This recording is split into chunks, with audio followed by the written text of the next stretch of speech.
E agora, pergunto eu, com Geraldo Embaló, todas as sextas-feiras, depois das 17h30. Rádio Essencial, em 96.1, uma rádio de palavra. Perguntar não ofende. Seja bem-vindo, querido ouvinte, a este seu espaço onde já sabe perguntar não ofende no final de uma semana marcada não tanto quanto devia a nível internacional, mas certamente a nível regional, pelos acontecimentos na África do Sul, já que dia 30 foi 30 de junho de deadline, literalmente a linha da morte para os imigrantes africanos em solo sul-africano, já que as marchas da operação do Dula e do outro movimento liderado por aquela senhora, quem parece que algum estrangeiro amargurou para além de toda a razoabilidade, e que estavam anunciadas para alargarem operações, e alargaram. Viram-se protestos que se transformaram em pilhagens de lojas, de centros comerciais, apedrejamento de edifícios onde moram estrangeiros e milhares de africanos do Malawi, Zimbábue, Moçambique, entre outros países, a fugirem em desespero, muitos deixando famílias e filhos nascidos na África do Sul para trás. Um homem do Ghana, documentado, com mais de 30 anos na África do Sul e com 4 filhos sul-africanos, foi alegadamente assassinado pelas milícias anti-imigração. O governo sul-africano está a disputar essa versão, dizendo que ele foi assassinado por outro motivo qualquer, mas a xenofobia já tem um registro de mais de 10 mortos nesta última onda, sendo que alguns são moçambicanos, e ainda não se ouviu falar de responsabilização séria por causa dessas mortes. Este tema tem muito que se lhe diga,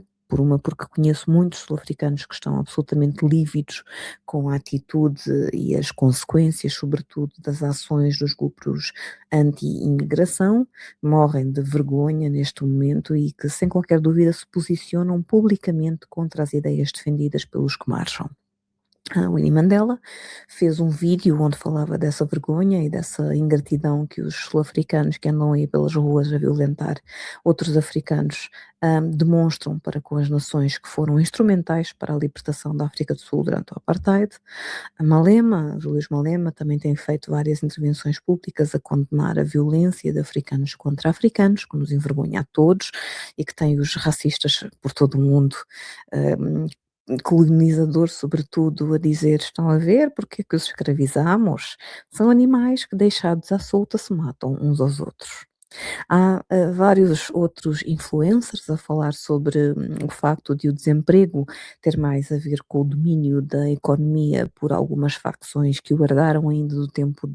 do apartheid e não com os estrangeiros. Não faltam vozes de sul-africanos a erguerem-se contra a violência. O CPJ, por exemplo, tem reportado sobre a intimidação física e as ameaças que os jornalistas sul-africanos que cobrem as marchas e questionam os ativistas anti-imigração têm sofrido na pele.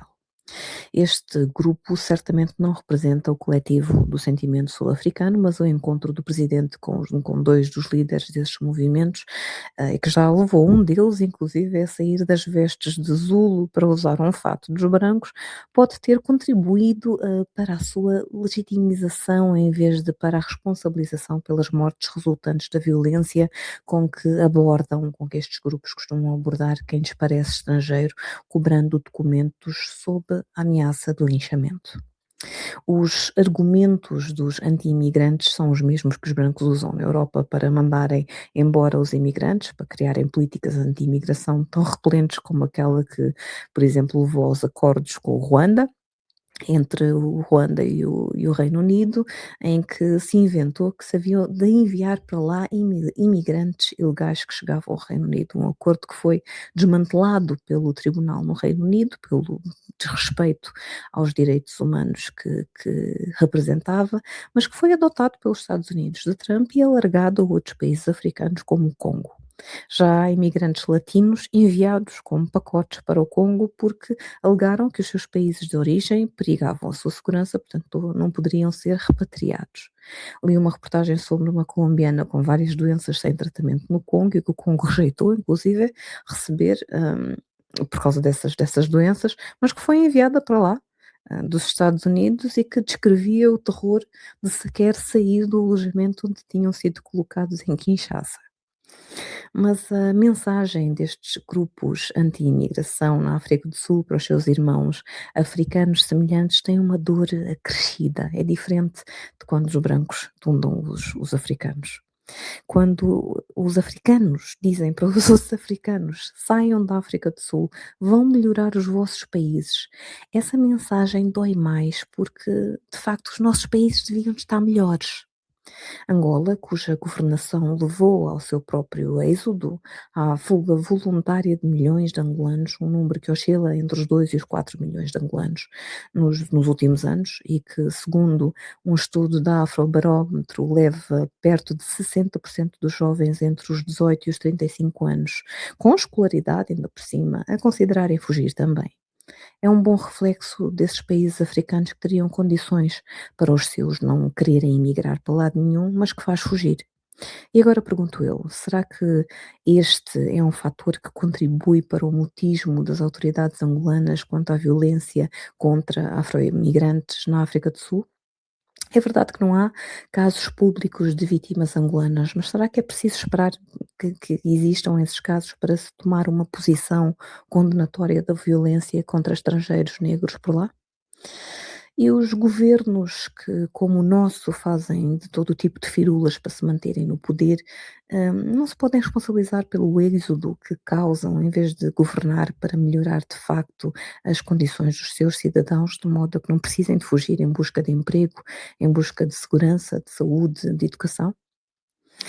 Ainda a marcar a atualidade africana, em uma nota positiva, esteve uma decisão do Tribunal Supremo, no Quénia, que é importante para a nossa atualidade interna pelo precedente que abriu.